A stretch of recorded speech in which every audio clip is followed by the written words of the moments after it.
Potential is the antithesis of God's vision. Potential is not inherently bad, but it is a sign from the Creator that creation is needed.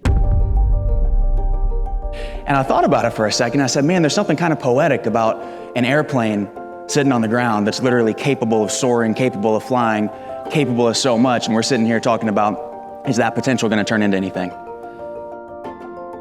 And what really blew my mind was that it wasn't the delay or that state of potential that messed with my head a little bit. It was the realization that the anxiety of the situation was perpetuated by the potential. Like, that's what was bothering me, was the potential. Because if I had known that we were gonna take off for sure, cool, I can plan for that. No matter when or whatever it looks like, we can plan for that. If I know that it's gonna get canceled, I can plan for that too. But just sitting there wondering, I wonder if this is gonna turn into anything or not.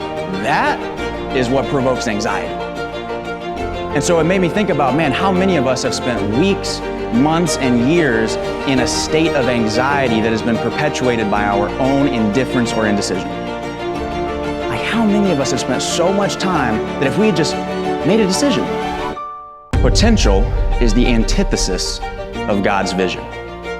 If I open this thing up to Genesis chapter 1, page 1 of the Bible, I think that we have a pretty solid blueprint to follow here. It says, in the beginning, God created the heavens and earth. Now the earth was formless and empty.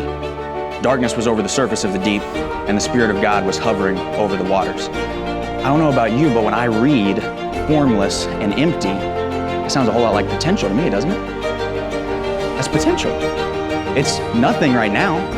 It's not all that it could be, but it has the potential to be created into something incredible, into something divine even. So when I see potential, it makes me realize that everything that we know is formed from potential. And see, I think the problem with a lot of us in this room right now is we have been pressed down by potential so much in our life because we keep hearing these things like, you have so much potential, you have so much potential, you could do so much, you could be so much. And at a certain point, that anxiety that we just talked about starts to kick in, and we start to feel bad for having potential. Potential is not inherently bad, but it is a sign from the Creator that creation is needed.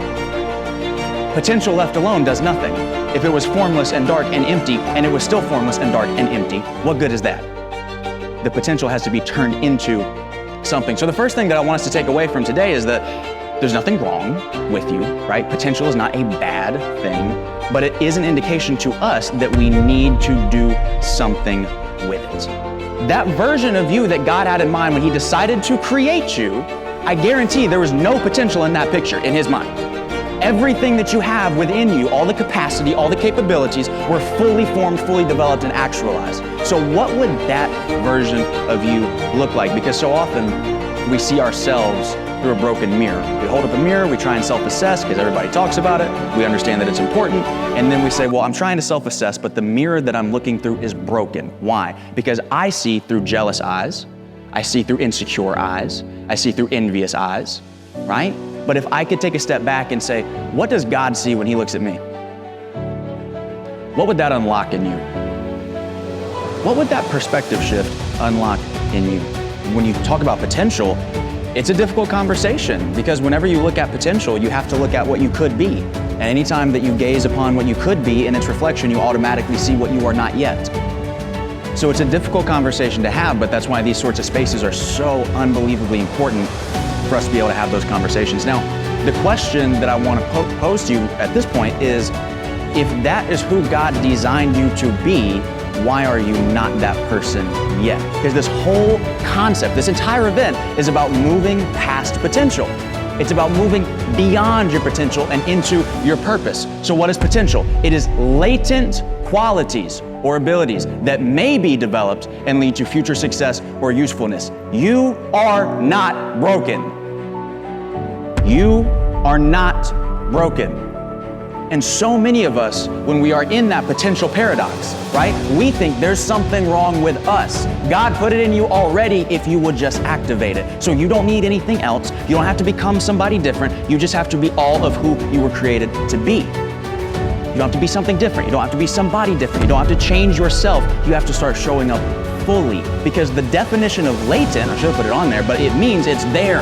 If it's a latent quality, it doesn't mean that it's missing. It means that you already have it, but it has not been actualized yet. So if you believe that, then you are a creative being inherently, because you were modeled after a creative being. So you are a creative being designed to create. We already said that potential, the presence of potential, is God's blueprint for necessitating development, for necessitating growth, for necessitating creation.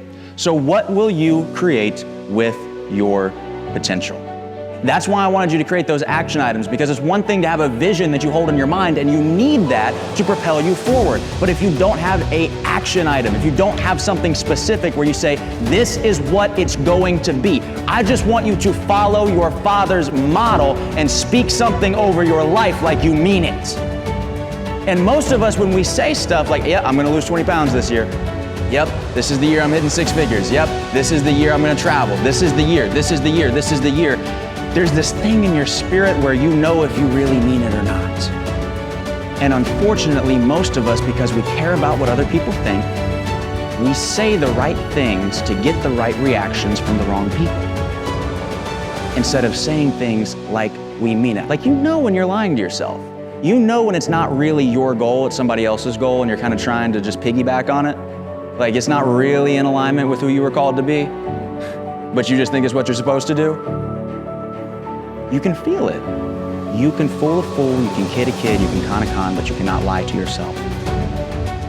Start demanding, start speaking things over your life like you mean it, not halfway. You see, here's what happens, right? We say, and I don't care what faith you prescribe to, or if you just want to say, like, I believe in something bigger than myself, the specifics don't matter, the book that you read it from doesn't matter, but we all know that this is something that has been said about us in every religion throughout history. You were not given a spirit of fear, you were born and created to be powerful. We know that that's something that's been said about us, but for whatever reason, we want to disrespect God by not believing what He said about us, and we want to believe our feelings more. Why? Because our feelings feel more real.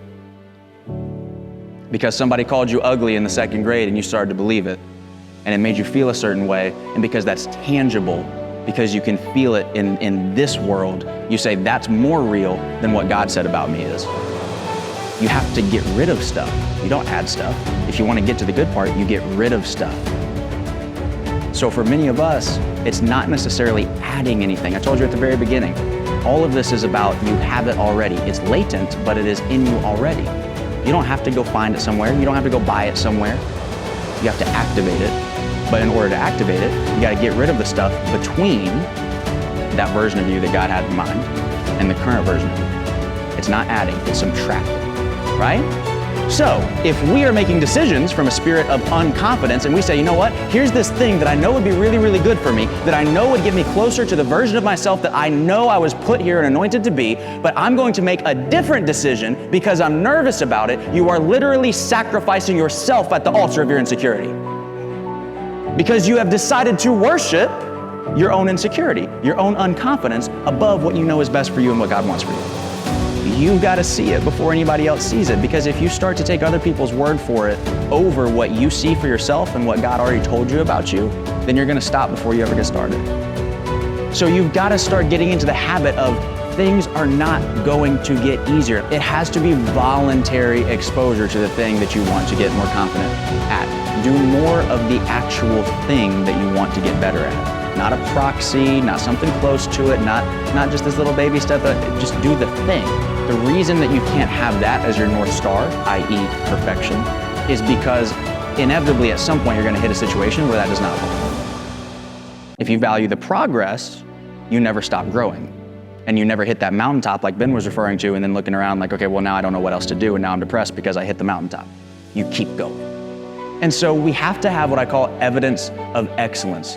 You got to recall those times where you proved to yourself what you're really made of. And the question that I want to pose is this: are you ready to step up and stop ignoring God's calls? Like when other people call us, when humans call, we feel this obligation to pick up the phone. And yet when our calling calls, when our purpose calls, when our Creator calls, half the time it's like, hey, sorry God, D&D. For me, the thing that moved the needle the most was purpose. It was finally getting that call from God and saying, you know what, let's talk. Let's see what you got.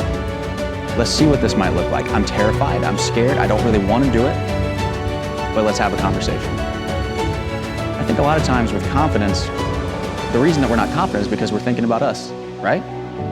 Like, I'm at a point now, I don't have to be confident. Like, all the stuff we're talking about is great. You want the real hack to being confident? Be a conduit. It's not about you. Channel something bigger than yourself and exploit it in the service of others. Then you'll be confident. How can you not be? You're tapped into something so much more powerful than you. And at a certain point, you have to say, when is it too much of a coincidence? When is it just me rationalizing not wanting to step into who I really am? When is it me making a decision to stay in potential and not move past it? At what point does it become a decision and not just a circumstance? I just want us to make a commitment. Because if we've learned anything today, I think it's that while potential isn't necessarily a bad thing, I don't think it's where God wants you to stay. I don't think it's who God created you to be. God didn't create you to be a being with potential. God created you to be something actualized. He created you to be somebody that can take that potential and go out and do something with it in the world and go use it in the service of others. At what point does it become my decision to step out of potential and into purpose?